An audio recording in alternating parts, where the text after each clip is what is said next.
For more on this issue, I'm joined now by Russia Sokolovich, the regional head of Child Protection Plan International, who is working to end child marriages. Russia, thank you so much for joining us. Just taking a look at the numbers, this is a very serious issue. It's a serious issue and it's a global phenomenon that robs children, and particularly girls, of their childhood and any opportunities to thrive and develop to their full potential. How is this happening, Russia? It's a very complex phenomenon. It's not new, and it's happening for a variety of reasons, including gender inequalities that actually reduce girls to their traditional roles, reproductive roles and expectations. It's also happening because of economic scarcities, economic pressure on families to marry off girls because of lack of other options. It's happening also because of lack of proper laws or proper law implementation. It's a variety of reasons. It is indeed a very complex problem. But what must be done by governments here in Asia to combat this issue? Actually, a lot has been done, and this complex phenomenon also requires a complex series of interventions.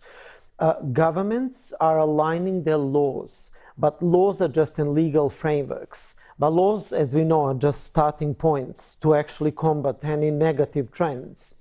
First of all, girls themselves, communities and families need to be aware, and we need to challenge these norms that are underlined by gender inequalities and gender stereotypes.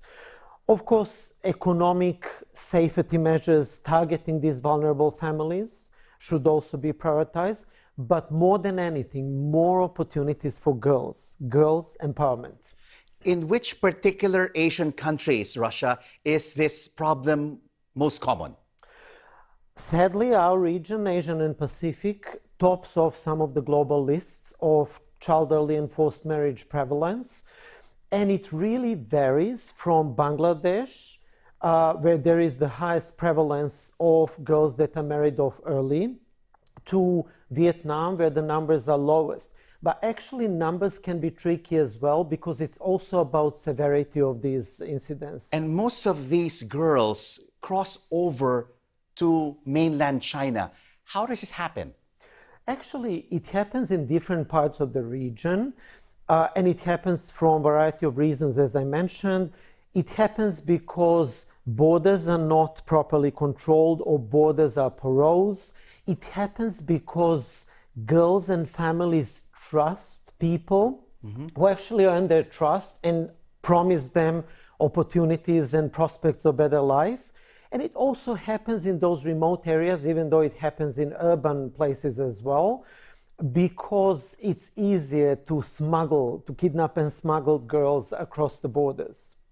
And we do hope that this particular problem will be addressed sooner rather than later. Thank you so much for joining us on Newsday. Russia Sokolovich, the regional head of Child Protection.